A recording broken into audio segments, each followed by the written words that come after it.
The sound that changed my life was not a confession. It was plaster cracking above Maya's bed at 1:17 in the morning.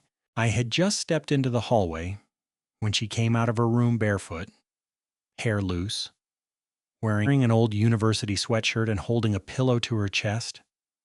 Behind her, water dripped through a spreading stain in the ceiling while our landlord shouted apologies over speakerphone. The maintenance crew could not come until morning. Maya's mattress was wet.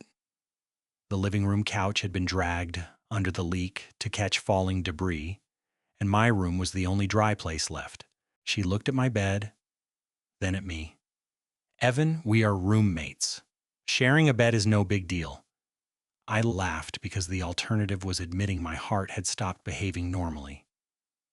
Then she reached for my hand, pulled it gently toward her, and placed my palm against her waist. Just don't sleep 6 feet away from me like I'm radioactive, she whispered. Before I tell you what happened after that, if you enjoy quiet stories about ordinary people making choices they cannot take back, stay with me. Sometimes the smallest moment in a familiar room is the one that changes everything. My name is Evan Hale. I was 28 then, a transit planner for the city of Minneapolis. The kind of man who kept spare batteries labeled by size and read lease agreements before signing them. I had been engaged once. That relationship ended 2 years earlier, politely enough to fool everyone except the two people inside it. After that, I stopped confusing stability with closeness. I worked, ran before sunrise, when the sidewalks were not covered in ice, and rented the downstairs half of an old duplex because buying a place felt too much like making a promise to a future I no longer trusted. Maya Collins was 24, exactly 4 years younger than me, and taught art at a public elementary school 3 neighborhoods away. She had moved into the second bedroom 8 months earlier after a mutual friend connected us. At first, I thought she was temporary. She owned too many paintbrushes, burned toast with impressive consistency, and sang half-finished songs while grading student projects. Somewhere along the way, temporary became the person whose key I listened for after work, and now that person was standing beside my bed with my hand on her waist. I did not move it. Not because I was bold. I was the opposite of bold. I was suddenly aware of the exact weight of my palm through the cotton of her sweatshirt and the fact that Maya had made the choice, not me. Her eyes searched mine. "Too weird?" she asked. "On a scale from 1 to calling our landlord and demanding a hotel?" "Evan, I'm buying time." Her mouth twitched. "You do that when you're nervous. I organize information. You once alphabetized our spice rack after I asked whether you missed being engaged. That was unrelated. You put paprika before pepper. Because it belongs there." She smiled, but it faded quickly. Her fingers were still around my wrist. I lowered my voice. "Are you actually okay with this?" "Yes." "With the bed?" "Yes." "With this?" I shifted my fingers just enough to make the question clear. Her breath changed. "Yes," she said again, softer this time. "I'm the one who put your hand there. That should have made things simpler. Instead, it made everything I had carefully ignored for months step forward at once." Maya released my wrist and climbed under the blanket on the right side of the bed. I turned off the lamp and lay down on the left, staring at the ceiling. For perhaps 20 seconds, neither of us spoke. Then Maya said, "You're doing it." "Doing what?" "Sleeping like a museum exhibit. I'm giving you space." I did not ask for a national border. Before I could answer, she rolled onto her side, took my forearm, and pulled it around her middle. My chest ended up close to her back. Not pressed against her, not dramatic. Just near enough to feel warmth through 2 layers of clothing. She exhaled. "There," she said. "Normal." "Your definition of normal concerns me."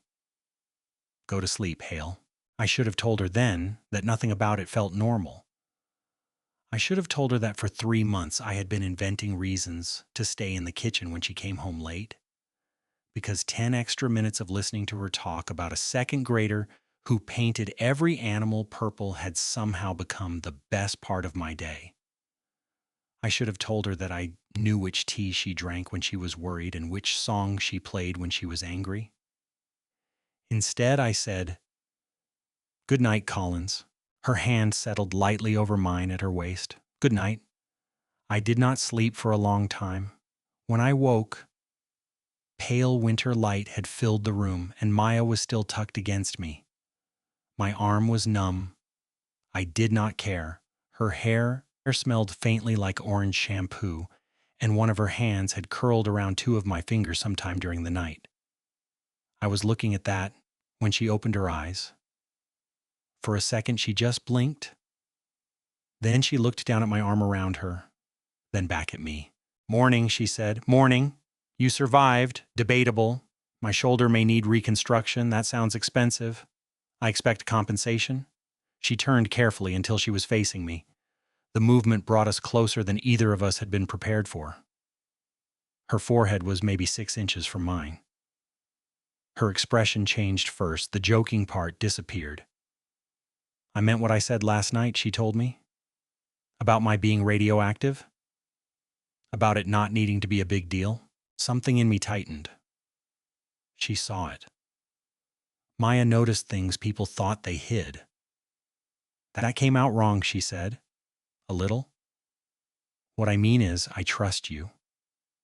I didn't want you thinking I was making some dramatic declaration at 1 in the morning because my ceiling was leaking. Were you?" Her eyebrows rose. I almost apologized. Then I decided I was tired of protecting myself with questions I pretended did not matter. "You put my hand on your waist," I said. That felt at least mildly declarative. Color climbed into her cheeks. Maybe I wanted to know what it felt like. "What?" She looked down at the blanket, "Being held by you when neither of us had an excuse." Before I could answer, someone pounded on the front door downstairs. The maintenance crew. Maya closed her eyes. "Of course." I laughed under my breath, partly from relief and partly because if she had stayed another 30 seconds, I might have said something neither of us knew how to carry yet. We spent the morning moving furniture while the maintenance crew opened Maya's ceiling and traced the leak to an upstairs pipe. Plastic covered half the living room. A dehumidifier rattled beside the couch, and Maya's mattress leaned in the hallway. Mrs. Alvarez offered to pay for a hotel. Maya declined. That evening, I found her at the kitchen table cutting colored paper for a class project. "You know the hotel is still an option," I said. "Do you want me to go?" "No." Her scissors stopped. "I stayed," she said, "because I slept better last night than I have in months." She admitted she often woke around 3.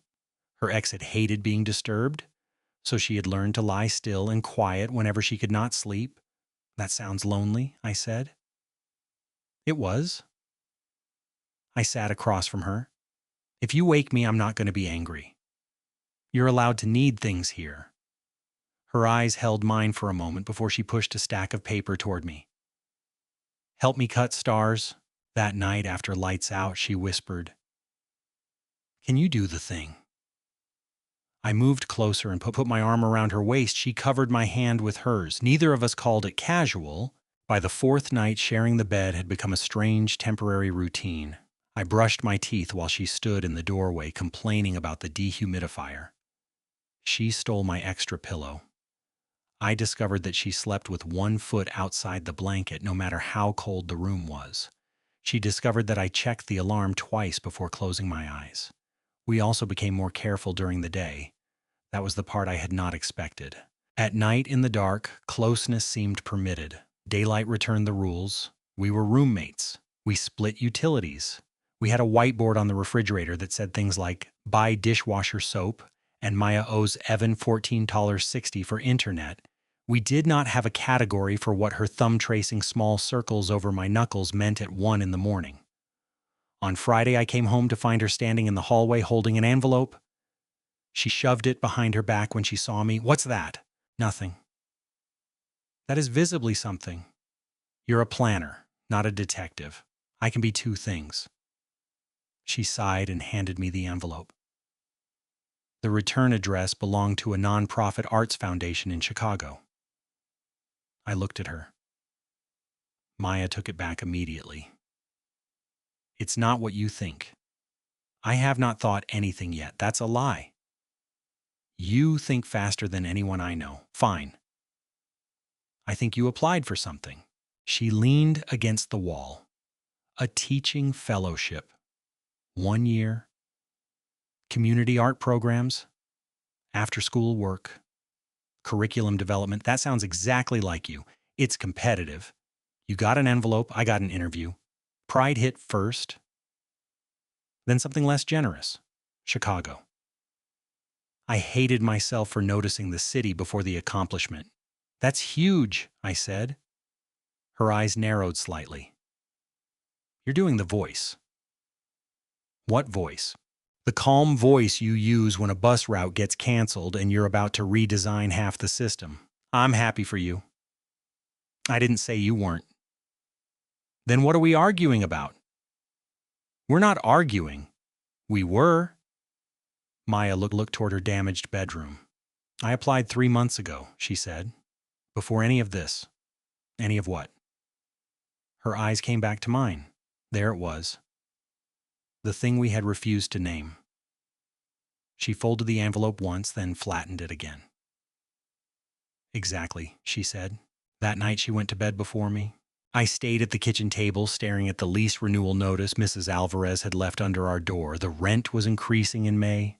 Not much, but enough that I'd started calculating alternatives weeks earlier. I had even talked to my supervisor about an opening in Seattle, a transit expansion role with better pay and more responsibility. I had applied before the ceiling leak, before Maya's hand closed over mine, before sharing a bed. Ed stopped being a logistical problem and became the place I felt most honest. I had not told her, not because I wanted to hide it, I told myself, because nothing had happened yet. That excuse sounded weak even inside my own head. When I finally went upstairs, Maya was awake. She was lying on her side facing the wall. I got in carefully. For the first time all week, she did not reach for my arm. I stared at the darkness between us. Maya. Are you mad? No. That was a very angry no. I'm tired. I almost let it go. Then I remembered telling her she was allowed to need things in this house. Apparently, I needed something too. Turn around.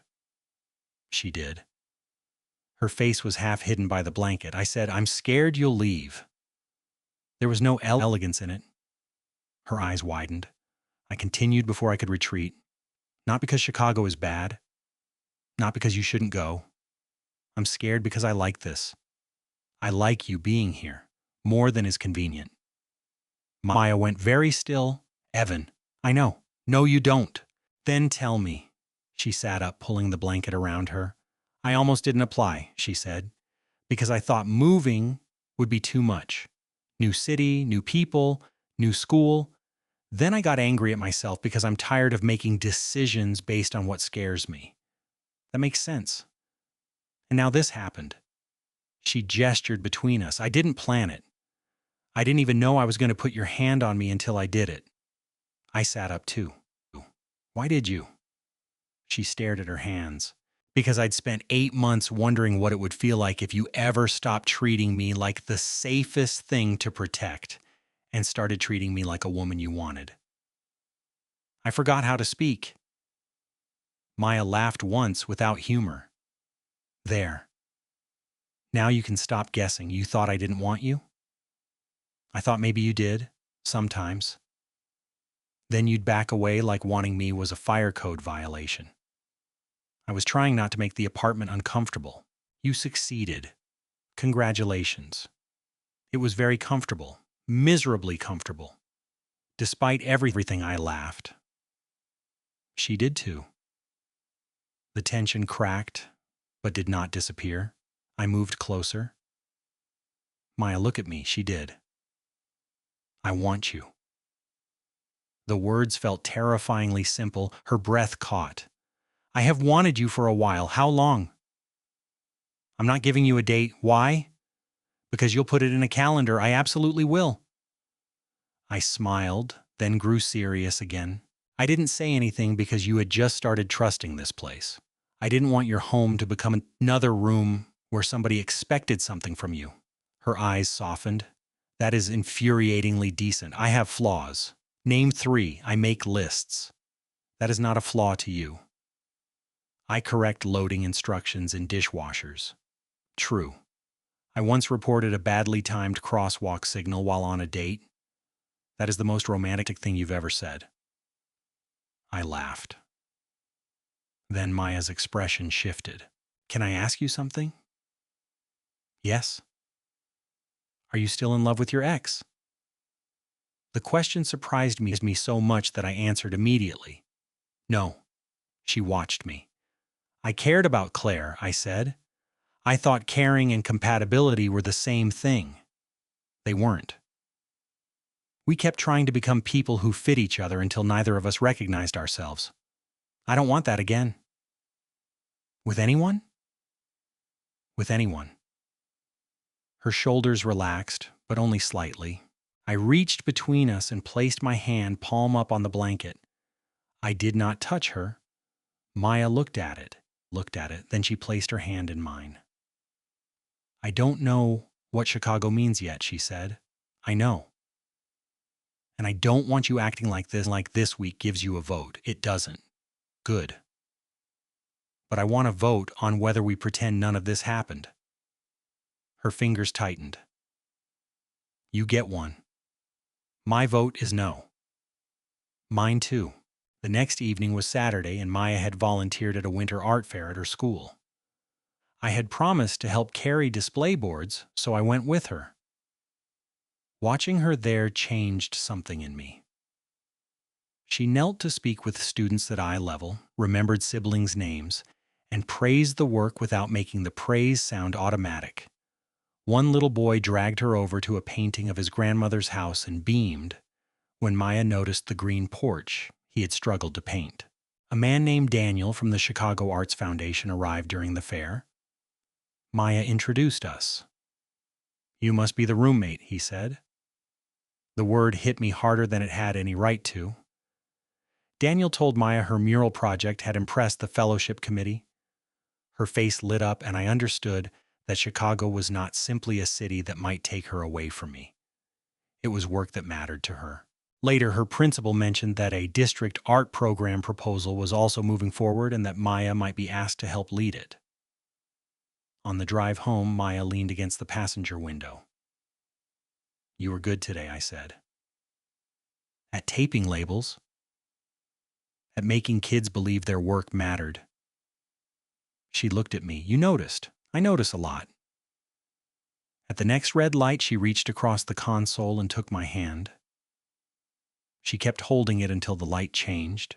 That night, back in my room, we did not lie down immediately. Maya stood by the window while snow fell under the street lamp. I heard what Daniel said, I told her. She turned. You think I should go. I think you should decide based on the work, not on proving you're brave. Her expression sharpened.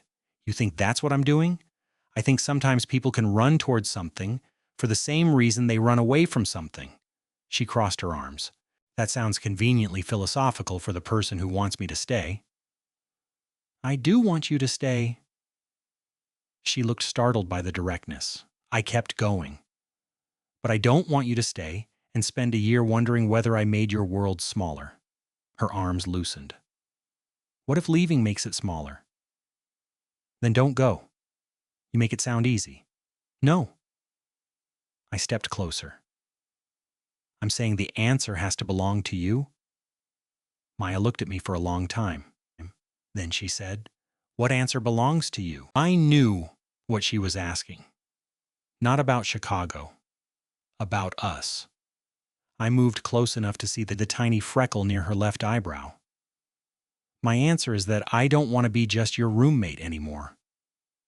Her breath left slowly. And if I move, I still don't want to be just your roommate. That is not practical. I hate how much I agree. She smiled faintly. I lifted one hand, stopping before touching her face. Maya, can I kiss you? Her eyes closed for half a second. When they opened, there was fear in them, and something steadier. Yes. Our first kiss did not happen in a ballroom or under fireworks. It happened beside a radiator that clicked every 30 seconds while a dehumidifier hummed down the hall. It was better than anything dramatic could have been. Maya leaned in first, one hand catching lightly at the front of my sweater. I touched her cheek, then her waist, giving her room to move away. She did not. Her other hand came to my shoulder. The kiss was soft, then uncertain, then soft again. When we separated, neither of us moved far. Maya looked at me and whispered, "Okay, that sounded like a performance review. I'm processing." "Positive processing?" She laughed. "Yes." I rested my forehead lightly against hers. "I have something I need to tell you." Her smile disappeared. I hated the timing. "My supervisor asked me to interview for a position in Seattle," I said. I applied before the pipe broke. Maya stepped back. "Not dramatically. That made it worse. You applied to move too." "Yes." "When?" "3 weeks ago." She stared at me. "And you were going to tell me when?" "I don't know." "That's not an answer. I know." Her face changed. Not jealousy, not anger exactly. Hurt. "You asked me not to pretend this week didn't happen. I meant that. But you were keeping a possible cross-country move from me while telling me my answer had to belong to me." The hypocrisy hit cleanly. "You're right." Maya looked away. I did not defend myself. That surprised her. "I should have told you as soon as Chicago came up," I said. "Maybe before." I convinced myself it wasn't real until I got an interview. "Did you?" "Yesterday." She laughed once bitterly. "Of course." "I'm sorry." "Do you want it?" "I don't know." "That's not good enough anymore, Evan." I felt the words in my chest. She continued, quieter. "You always make yourself useful. You fix things, you give people room, you tell them their choices belong to them. But when it's your choice, you hide behind not knowing. There are criticisms that hurt because they are unfair. That one hurt because it was exact." Maya picked up her pillow. "Where are you going?" "The couch. It's still under plastic." "Then I'll use the air mattress. You don't have to leave." "To leave," she looked at me. "I know." That was the worst part. She was choosing to. Her bedroom was repaired 2 days later. The workers replaced the plaster, repainted the ceiling, and carried her mattress back inside. By Tuesday night, my room looked like mine again. I hated it. The right side of the bed was smooth. The extra phone charger she had been using was gone. Her hair tie was no longer on the dresser. The old university sweatshirt had disappeared from the chair. We did not fight. Fighting would have been easier. We were polite. She made coffee and left me a cup. I bought the dishwasher soap. We spoke about the weather and repair invoices and Mrs. Alvarez's plan to inspect the upstairs plumbing. We did not talk about Chicago. We did not talk about Seattle. We did not talk about the kiss. On Thursday, my supervisor called me into his office. "Seattle wants an answer by Monday," he said. I looked through the glass wall at a map of the city pinned beside my desk. The Seattle job was good, better title, better pay, larger projects. 2 years earlier, I would have accepted before they finished the sentence. "What exactly would I be doing?" I asked. He explained again. "Regional coordination, expansion planning, a team of 12. I listened. Then I asked a question I had been avoiding. "What happens to the North Corridor project here if I leave?" He sighed. "It gets reassigned." I had spent 18 months on that project. Bus access, winter reliability, routes connecting neighborhoods where people waited too long in the cold. because service had been designed around downtown commuters who did not live there anymore. I cared about it. Not because Maya lived here, because I did. The realization was almost embarrassing. I had treated the Seattle position as proof that I was still progressing. Bigger city, bigger title, better salary. I had not asked whether the work itself felt more meaningful. "Can I stay and lead North Corridor?" I asked. My supervisor leaned back. "You're serious?" "Yes." "We'd need to restructure." "Then restructure." He stared at me, then smiled slowly. "That might be the first unreasonable thing I've heard you say. I'm expanding." He laughed. By Friday, I had my answer. I did not tell Maya immediately, this time not because I was hiding, because I wanted to tell her after I had actually made the choice, not while hoping she would make it for me. That evening, I found her at the kitchen table with two pieces of paper. One was the Chicago Fellowship offer. The other was a preliminary district proposal from her principal. She looked up when I entered. "I got it," she said. "Chicago?" She nodded. "Congratulations. Thank you." The sadness in her voice made the word feel wrong. I sat across from her. "What's the other paper?" "Mrs. Green's district program. The funding committee approved the pilot. She wants me to coordinate it next year. That's incredible, I know. And impossible. Also, yes." We sat there with two futures between us. Finally, Maya said, "I thought Chicago would feel like a door opening. Does it?" "It feels like two doors opening at the same time." I smiled slightly. "That is inconvenient." She almost smiled back. Then she looked at me. "What about Seattle?" I turned it down. Her eyes widened. "Because of me?" "No." The answer came fast enough that she flinched. I softened my voice. "Not because I don't care about you. Because I finally asked myself what I was actually chasing. I want to lead the North Corridor project. I want the work I've already spent a year and a half building." My supervisor agreed this morning. Maya studied me. "So you're staying?" "I am. For you?" "For me." Her shoulders dropped. Something in the room released. I continued. "And that does not mean you owe me Minneapolis. I know. I need you to really know." "I do." Maya looked at the two papers again. "I spent most of this week trying to figure out which choice would prove I'm not afraid," she said. "Then I realized both choices scare me." "What does staying scare you about?" "That I'll become comfortable and stop growing." "What does leaving scare you about?" "That I'll call loneliness independence because it sounds better." I nodded. "And what do you want?" She was quiet for a long time. "The district program," she said finally. "If I'm being truthful, I know those schools. I know the teachers. I already have ideas. Chicago sounds impressive. This feels like mine." I smiled. Maya looked at me suspiciously. "Don't look happy." "I'm allowed to be happy." "You're being restrained about it. I'm demonstrating maturity." "You're terrible at it." I laughed. Then she grew serious. "I'm not staying for you. I know. But I am staying. I heard that part. And I still don't know what we are." I stood, walked around the table, and stopped beside her chair. "Then maybe we start with dinner." She looked up. "Dinner? A date? Outside the house?" "That is usually where dates happen. We eat dinner together 4 nights a week." "Yes, but tonight I will pay for yours and be uncomfortable in a more official way." Her mouth curved. "Are you asking me out after we've already shared a bed for 6 nights?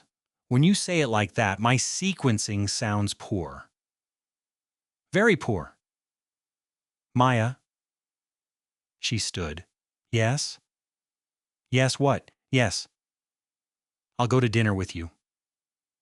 I had not realized how tightly I was holding my breath until I let it out. She noticed because of course she did. You were nervous. I was evaluating risk. You were terrified. Put on a coat. Our first official date was at a small Ethiopian restaurant 12 blocks away because Maya insisted we needed somewhere that did not feel like our usual routine. At first, we asked each other questions we already knew. Then she made a rule, only questions with unknown answers. What do you do when you know someone is leaving? She asked eventually. I looked down at the table. I become easy to leave. When my engagement was ending, I stopped asking for anything because I thought that would make it hurt less. Did it? No. I took her hand. What about you? I leave in my head before they can, she said. We sat with that until Maya gave me a small, serious smile. Maybe we both stop rehearsing endings. That is a terrible planning philosophy. I know. I'm willing to try. Our second kiss happened outside the restaurant under a street light while snow squeaked under our boots. I asked again. She smiled. You know you don't have to request a permit every time. I work for the city. It's cultural. Come here. She pulled me down by the front of my coat. The kiss was warmer than the first one, less afraid. When she stepped back, she kept one hand on my chest. Still okay? I asked. Very. We walked home holding hands. At the duplex, neither of us knew what to do. Her repaired bedroom waited down the hall. Mine was upstairs. Maya stopped at the bottom of the stairs. I'm not moving back into your room just because we went on one date, she said. Good.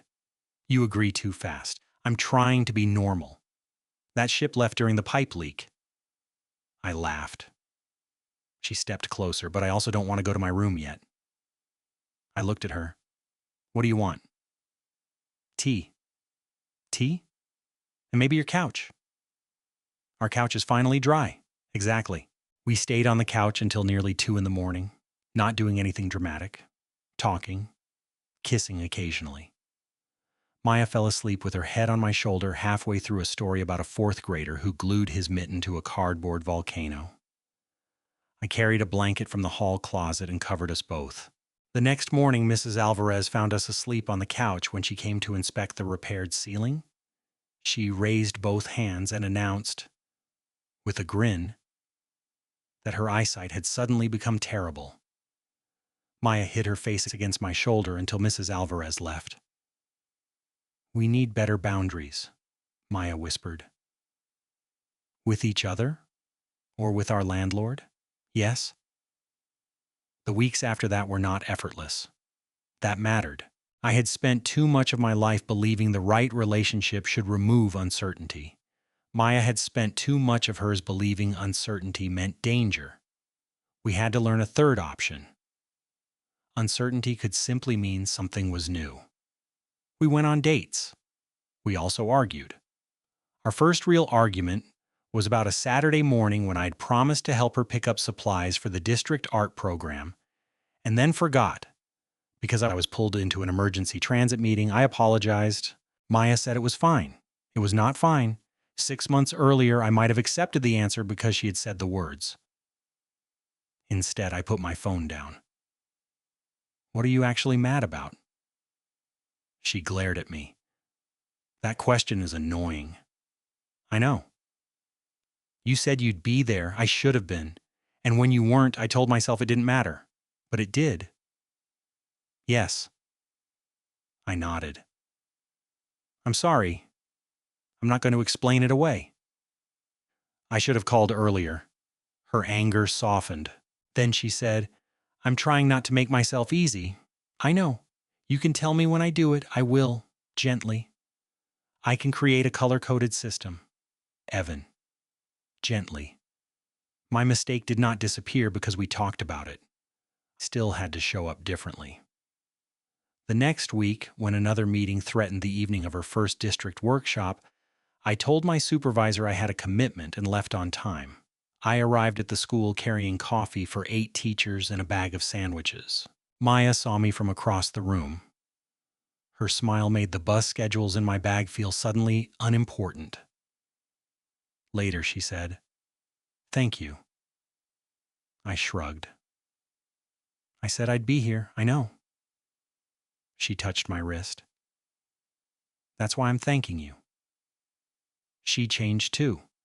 When she was upset, she practiced saying it before retreating. When I became quiet, she stopped assuming silence meant regret and started asking what I was thinking. Sometimes my answer was profound. Sometimes it was, I'm calculating whether we can fit a bookshelf under that window. Both counted. By spring, our lease renewal deadline arrived. Mrs. Alvarez set the papers on the kitchen table. One lease or two, she asked. Maya nearly choked on her coffee. I stared at Mrs. Alvarez. What does that mean? It means I can list you as co-tenants either way. I am asking whether I should still describe the second bedroom as occupied. Please stop enjoying this, Maya said. I am a landlord. Enjoyment is rare. After she left, Maya and I looked at each other. The question was more serious than it sounded. We had been dating for 3 months. Her room had slowly become an art storage space. She slept up in mine most nights, but not all. We had been careful not to treat accident as destiny. The pipe leak brought us close. It did not get to decide what happened after. I don't want to rush, Maya said. Neither do I. But paying rent for a bedroom I use to store cardboard seems financially irresponsible. I've been waiting my entire life for you to say that, she rolled her eyes. I reached for the lease. What if we keep both rooms, but call yours a studio? Officially? Officially? And your room? I looked at her. Our room, if you want. Maya became very still. I did not fill the silence. That was something I had learned too. She picked up the pen. I want. We signed. That summer, her district art program launched in 4 schools. She spent June painting supply cabinets, training teachers, and discovering that administrative budgets could make even a patient person swear. I spent the same months buried in the North Corridor redesign. We added late evening service, moved 2 stops closer to a senior housing complex, and piloted heated shelters on a route that had drawn complaints for years. We were busy, we were tired, we were happy in ways that did not look cinematic. Maya left grocery lists in my work bag. I learned to wash paintbrushes correctly. She came to one of my public meetings and sat in the back row holding a sign she had made on printer paper that read, "Stop saying ridership, density like it's flirting." I nearly lost my place mid-presentation. Afterward, I told her she was banned from civic engagement. She said, "That sounds unconstitutional." I said, "I'll research it." We argued about laundry. We kissed in the kitchen. We took separate evenings when we needed them. We got better at saying, "I'm scared," before fear had time to disguise itself as irritation. In August, nearly a year after Maya moved into the duplex, she found the old lease listing her as temporary roommate in a folder. She held it up. Rude. "You told me you might only stay 6 months. I had poor judgment. You also owned 1 saucepan. I was mobile. You were a kitchen hazard." She folded the old paper and set it on the counter. "Do you ever think about that first night, the leak?" "No." I knew exactly what she meant. Sometimes. Sometimes. Frequently. She leaned against the counter. I was terrified. I know. "No, I mean, before I took your hand." I looked at her. She smiled, embarrassed even now. I had been lying there in my room listening to the water drip, and all I could think was, if I had to ask you for one thing, I wanted it to be something honest. My chest tightened. "So you asked me to share a bed. I asked you to hold me." "That was not how you phrased it." I panicked. "You said it was no big deal." "It was a massive deal. I knew it." "You did not." "I absolutely did." She laughed. Then she reached for my hand. The gesture was familiar now, still powerful. She guided my palm to her waist. For 1 second, we were back in that cold bedroom with plaster cracking down the hall. 2 roommates pretending they understood the size of the moment. Maya looked up at me. "Still nervous?" "Yes." Her eyebrows lifted. "Really, about you?" "Constantly." "That sounds unhealthy." It keeps me attentive." She smiled. Then I kissed her. Not because the story needed a grand ending, because dinner was cooling on the stove, because her hand was warm at the back of my neck, because I had learned that love was not a perfectly planned route where every turn had been approved in advance. It was more like building a city with another person. You made decisions, you missed things, you repaired what you could. You kept listening to where people actually needed to go instead of insisting the old map was right. A year later, we were still in the same duplex. The second bedroom had become Maya's studio, exactly as promised. My old drafting table sat beside her paint shelves. The North Corridor project launched that fall. Her district program expanded to 7 schools. We had not become fearless. Maya still woke sometimes around 3 in the morning. The difference was she woke me. Sometimes she whispered, "Are you awake?" Sometimes she simply reached back until she found my hand. And every time I understood the question underneath it. "Are you still here?" My answer was never complicated. I would move closer, put my arm around her waist, and say, "Yeah, I'm here." One night, almost exactly a year after the pipe burst, snow tapped lightly against the windows. Maya was lying beside me reading while I reviewed a transit report I had promised not to bring to bed. She lowered her book. "You're working. I'm reading." "That is work paper." "It's recreational data." She took the report from my hands and set it on the nightstand. Then she switched off the lamp. "Maya, Evan, I was on page 14. You'll survive." She turned onto her side with her back to me. For a moment, she was quiet. Then she reached behind her, found my hand, and placed it on her waist. "Sharing a bed is no big deal," she said. I laughed into the dark. Liar. She covered my hand with hers. Completely. I moved closer. That was the truth of us. The bed had never been the important part. The important part was that she asked. The important part was that I listened. The important part was that neither of us used closeness as a reason to own the other person's choices. We chose the same city for our own reasons. Then we chose each other inside it. And somehow that felt bigger than any dramatic sacrifice could have. So if you were in my place, if your roommate looked at you one night, said sharing a bed was no big deal, then took your hand and placed it on her waist, would you risk changing the friendship and the home you had built together? Tell me what you would have done in the comments.